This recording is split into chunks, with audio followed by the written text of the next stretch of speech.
Pak B, berimba kareba, semoga Anda selalu sehat dan terus bersemangat. Anda menyimak berita Sulawesi Tengah bersama saya, Aling Talamoa. Sejumlah berita aktual dan menarik seputar Sulawesi Tengah telah kami siapkan untuk Anda. Berikut 3 berita utama hari ini. Puluhan massa melakukan aksi unjuk rasa memperingati Hari Tambang.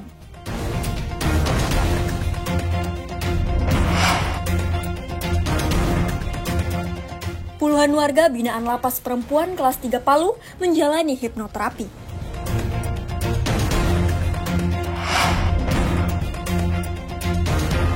Lembah Lore di Kabupaten Poso potensial untuk jadi destinasi wisata andalan.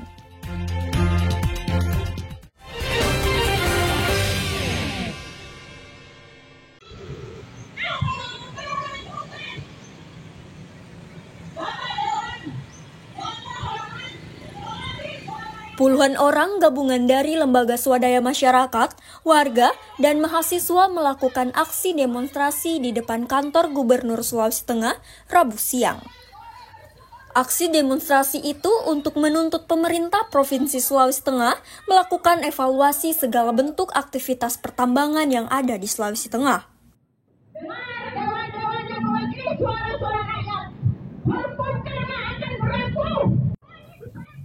Mereka menilai aktivitas pertambangan di Sulawesi Tengah yang terus meningkat berdampak pada kesehatan masyarakat serta ekosistem lingkungan. Khususnya pertambangan galian pasir dan batu di sepanjang pesisir Palu Donggala yang menimbulkan polusi berupa debu dan pencemaran lingkungan. Nah, khusus untuk Sulawesi Tengah, di momentum Hatam ini kami mendorong pemerintah provinsi yang masih mempunyai kewenangan untuk mengevaluasi seluruh kegiatan pertambangan galian pasir dan batuan yang telah berdampak buruk bagi masyarakat yang ada di sepanjang pesisir Palu Donggala. Nah, hari ini teman-teman di seluruh kepulauan juga bersolidaritas terhadap warga yang tinggal di sepanjang pesisir Palu Donggala yang itu terdampak dari aktivitas pertambangan pasir dan batuan di sepanjang pesisir Palu Donggala. Jadi aksi ini adalah selain aksi protes kita terhadap seluruh kebijakan negara yang merampas ruang hidup rakyat di seluruh kepulauan dan daratan Indonesia, aksi ini juga sebagai aksi solidaritas terhadap kawan-kawan yang ada di sepanjang pesisir Palu Donggala yang sampai dengan hari ini masih terus terdampak debu-debu tambang dari kegiatan pertambangan pasir dan batuan. Aksi demonstrasi itu juga sebagai peringatan Hari Anti Tambang Nasional yang dilaksanakan secara serentak seluruh Indonesia. Aksi itu untuk mengecam serta bentuk protes kegiatan industri ekstraktif di seluruh Indonesia yang terus menggerus tanah-tanah rakyat. Mereka mendesak baik pemerintah pusat maupun daerah untuk mengevaluasi seluruh kegiatan industri ekstraktif yang hingga kini masih terus berlangsung. Adapun tuntutan lainnya, yakni mendesak pencabutan izin pertambangan dan pemulihan kesehatan bagi masyarakat terdampak. Massa aksi pun membentangkan spanduk serta membagikan selebaran bagi pengendara yang melintas. Syahrul Cahya dari Palu melaporkan.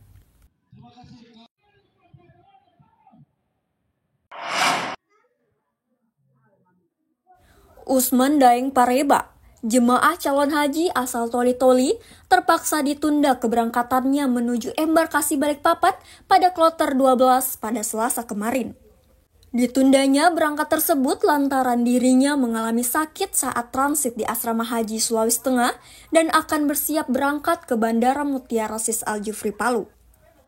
Awalnya, tim medis panitia penyelenggara ibadah haji Sulawesi Tengah sempat memberikan perawatan di klinik kesehatan Asrama Haji. Untuk memberikan pelayanan kesehatan yang maksimal, jemaah haji tersebut kemudian dirujuk ke Rumah Sakit Umum Daerah Anutapura Palu untuk konsul kepada dokter. Ditemani istrinya, Usman kini dirawat di Rumah Sakit Umum Daerah Anutapura Palu. Calon haji berusia 65 tahun ini memang memiliki riwayat penyakit paru-paru.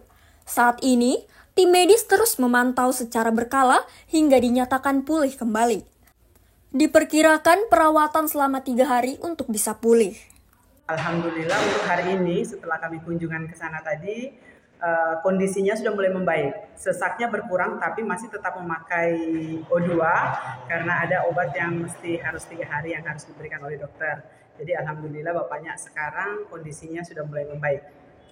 Bila dinyatakan sehat, Usman Daeng Pareba bersama istrinya, yakni Napisa Sude Ali, masih memiliki alternatif untuk diberangkatkan ke embarkasi Balikpapan pada kloter 13 atau 14 pada 30 hingga 31 Mei mendatang. Jemaah tersebut dan insya Allah sementara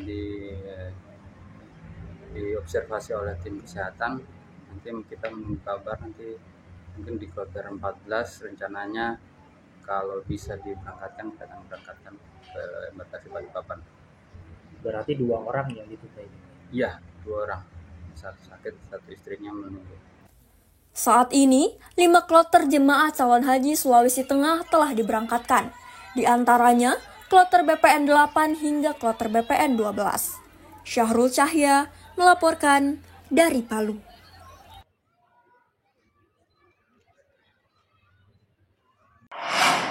Dinas Ketahanan Pangan Kabupaten Donggala menggelar gerakan pangan murah. Kegiatan ini sebagai upaya membantu masyarakat di tengah naiknya sejumlah kebutuhan pokok serta untuk menekan laju inflasi. Berbagai jenis kebutuhan pokok dijual dengan harga yang lebih murah dibandingkan di pasaran. Berbagai kebutuhan pokok yang dijual tersebut antara lain beras, telur, minyak goreng, tepung terigu, dan kebutuhan lainnya. Selisih harga di pasaran memang lebih murah hingga 20%. Ini tentunya sangat membantu warga di tengah naiknya harga sejumlah kebutuhan pokok. Warga pun antusias mendatangi lokasi kegiatan yang digelar di halaman Mapolres Donggala tersebut. Kepala Dinas Ketahanan Pangan Kabupaten Donggala, Muhammad Fahri mengatakan gerakan pangan murah tersebut bertujuan untuk membantu masyarakat dalam memenuhi kebutuhan pangan pokok dengan harga yang lebih terjangkau. Terlebih saat ini, sejumlah harga kebutuhan pokok mengalami kenaikan. Kita sengaja lakukan di pos-pos yang berdekatan langsung dengan simpul masyarakat, di mana masyarakat itu yang sangat terdampak daripada laju inflasi yang dapat kita tekan. Baik untuk selanjutnya, gerakan pangan murah ini akan berlanjut pada Kecamatan Banawa Tengah, kemudian Banawa Selatan, kemudian akhirnya akan bermuara pada wilayah Pantai Barat. Pemerintah daerah berharap melalui gerakan pangan murah ini dapat membantu masyarakat Donggala dalam memenuhi kebutuhan pangannya dengan baik tanpa kenaikan harga bahan makanan, terlebih menjelang Idul Adha. Syamsuddin Tobone melaporkan dari Donggala.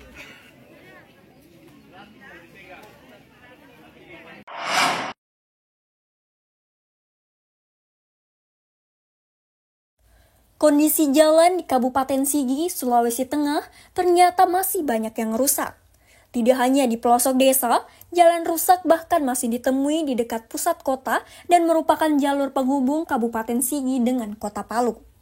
Seperti yang terlihat di Jalan Karajalembah, Kecamatan Biromaru, yang kondisinya rusak dan memprihatinkan. Kerusakan terlihat pada bagian sisi jalan. Selain berlubang, kondisi jalan diperparah dengan genangan air. Akibatnya, tak jarang pengendara terjebak dan mengalami kecelakaan. Jalan ini setiap hari padat dilalui kendaraan karena merupakan jalur lintas warga di perbatasan Kabupaten Sigi dengan Kota Palu. Tidak hanya di Jalan Karajalembah, kerusakan jalan juga terjadi di Desa Tinggede, Kecamatan Marawola, Kabupaten Sigi. Kondisi jalan ini dikeluhkan warga karena sudah lama terjadi, namun belum pernah diperbaiki oleh instansi terkait. Lokasi jalan pun berada di perbatasan Kota Palu. Rafli Ramadan, salah seorang warga Desa Tinggede, mengaku prihatin dengan kondisi jalan rusak tersebut. Selain mengganggu kelancaran lalu lintas, juga bisa menimbulkan kecelakaan bagi pengendara yang melintas. Ya, jelas sangat mengganggu untuk roda 2 sama roda 4 karena bisa menyebabkan kecelakaan, pernah jatuh orang. Terus juga ya sangat mengganggu lah bagi pengendara. Keluhan juga disampaikan pengendara motor, Surya, yang mengaku setiap hari melintasi jalan yang rusak tersebut. Kondisi jalan yang becek dan berlubang berpotensi untuk menimbulkan kecelakaan bagi pengendara. Kalau menurut saya ini sangat mengganggu untuk masyarakat sekitar dan juga bikin jadi rawan kecelakaan. Dan harapan saya kalau kedepannya bisa diperbaiki. Warga berharap agar kondisi jalan yang rusak tersebut segera diperbaiki oleh pemerintah daerah. Apalagi sangat mengganggu kelancaran arus lalu lintas dan rawan terjadinya kecelakaan.